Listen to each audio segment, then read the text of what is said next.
تو جی ناظرین، drama gentleman جیسا کہ نام ہی سے ظاہر ہے بہت ہی ڈیسنٹ قسم کا نام ہے، اور یہ ڈرامہ واقعی دھوم مچانے والا ہے کیونکہ اس میں موجودہ ملکی صورتحال اور اس کے ڈپارٹمنٹس کی صورتحال کو بیان کیا گیا ہے اور اس پر روشنی ڈالی گئی ہے اور بتایا گیا ہے کہ کس طرح سے ہمارا نظام کام کر رہا ہے۔ ایک عام آدمی کے لیے جو اپنی بری راہوں کو چھوڑنا چاہے اور اچھا بننا چاہے تو یہ اس کے لیے کس قدر مشکل ہے، اور کس قدر مشکل ہوتا ہے کہ وہ معاشرے کو یقین دلا سکے کہ اب وہ اچھا ہو گیا ہے اور اچھا انسان بن چکا ہے، لیکن اس کے گرد اس کے حالات دائرہ اتنا تنگ ہو چکا ہے کہ وہ اپنے دائرے سے نکل ہی نہیں سکتا اور دوسرے پیش اختیار ہی نہیں کر سکتا۔ اس کے علاوہ وہ لوگوں کو چاہ کر بھی اپنے اچھے پن کا یقین نہیں دلا سکتے، معاشرہ ہمیشہ ہی اسے اسی نظر سے دیکھے گا۔ اس کے علاوہ اس ڈرامہ میں یہ بھی ہائی لائٹ کیا گیا ہے کہ کس طرح سے نہ کسی جرم کی بنا پر بلکہ ذاتی دشمنی کی بنیاد پر بھی بہت سارے لوگ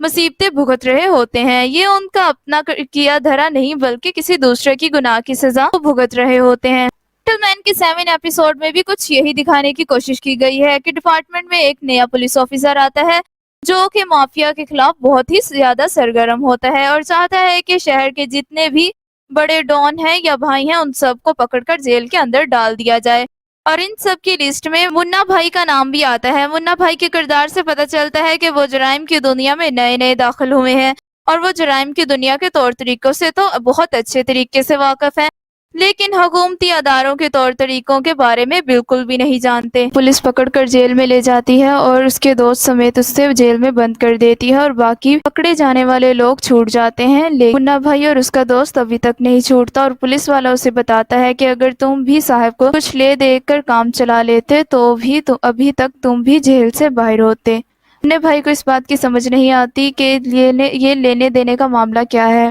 بعد میں اسے پولیس آفیسر بتاتا ہے کہ اصل میں یہ لینے دینے کا معاملہ، اگر تمہاری جیب میں کچھ پیسے ہوتے تو تمہیں ایک رات بھی جیل میں رہنے کی ضرورت نہیں ہوتی۔ اب منا بھائی اور اس کے دوست دلبر کو سمجھ آ جاتا ہے کہ اصل میں معاملہ کیا ہے اور وہ کیوں ابھی تک سزا بھگت رہے ہیں۔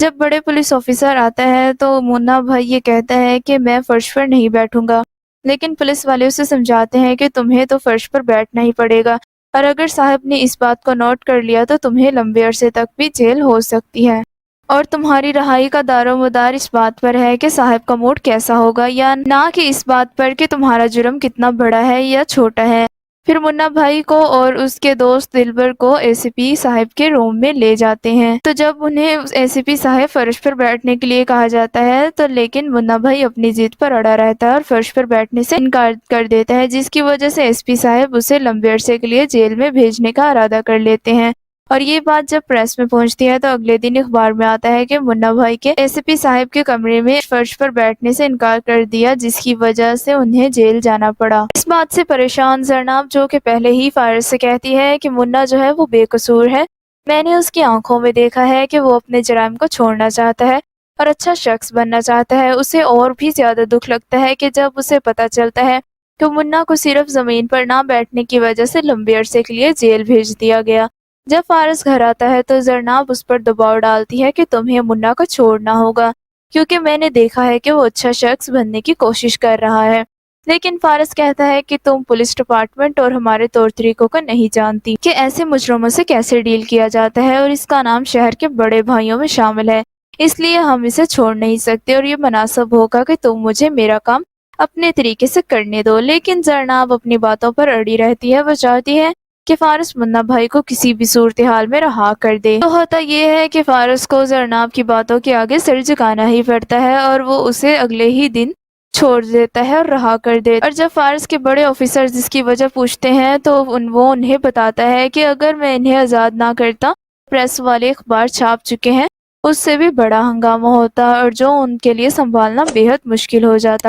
اب منا بھائی جب سے جیل سے چھوٹ کر آئے ہیں سوچوں میں گمسم بیٹھے ہیں کیونکہ انہوں نے زرناب کو دیکھ لیا تھا۔ خیر وہ تو منا سے ملاقات کرنے کے لیے آئی تھی تاکہ وہ اس کے بارے میں جان سکے کہ اس سے ایک اچھا انسان بننے میں اس کی مدد کر سکے، لیکن منا بھائی جیل میں بھی اپنے یار دلبر سے پوچھتے ہیں کہ کیا دلبر تمہیں یاد ہے کہ اس لڑکی نے جوتا کس رنگ کا اور کس طرح کا پہنا ہوا تھا، لیکن دلبر کہتا ہے کہ مجھے بالکل بھی یاد نہیں اور میں نے بالکل بھی غور نہیں کیا۔ منا کو تو اس بات کا افسوس ہے کہ جرم کی دنیا میں جیسا کہ اس کا پیشہ ہے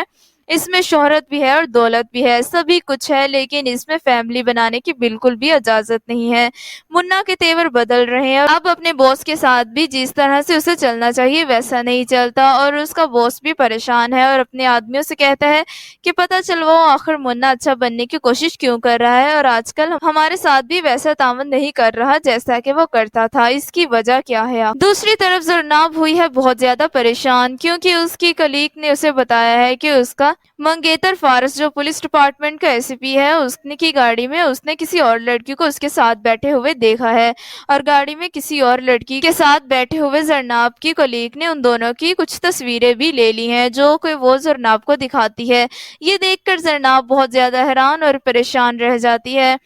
اور ایسے جیسے اس کی تمام امیدیں ٹوٹ چکی ہوں اور اس کا تمام تر بھروسہ ختم ہو چکا ہو۔ اگلے ایپیسوڈ میں آپ فارس کو دیکھیں گے کہ وہ زرناب کو سمجھانے کی کوشش کرے گا کہ جیسا تم سوچ رہی ہو ایسا بالکل بھی نہیں ہے، اور جس لڑکی کے ساتھ میں بیٹھا تھا اس کے ساتھ میرا کسی طرح کا بھی کوئی تعلق نہیں ہے۔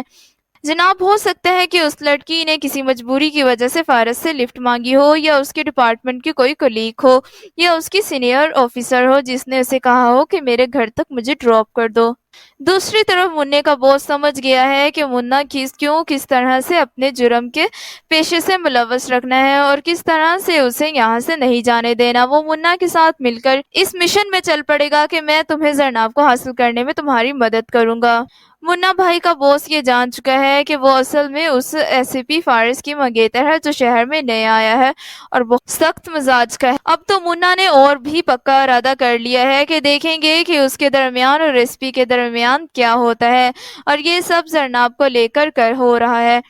لیکن اب یہ بات تو پکی ہے کہ منا کا باس اب کسی طرح سے بھی زبردستی کر کے اس کو اس پیشے میں نہیں رکھ سکتا، کیونکہ منا بھائی پکا ارادہ کر چکا ہے کہ وہ زرناب کو حاصل کرنے کے لیے اس پیشے کو چھوڑ دے گا۔ دوسری طرف منا بھائی کا کلیگ دلبر یہ گلہ کرتا ہے کہ جن لوگوں کے لیے ہم اپنی جان تک قربان کرنے کے لیے تیار ہو جاتے ہیں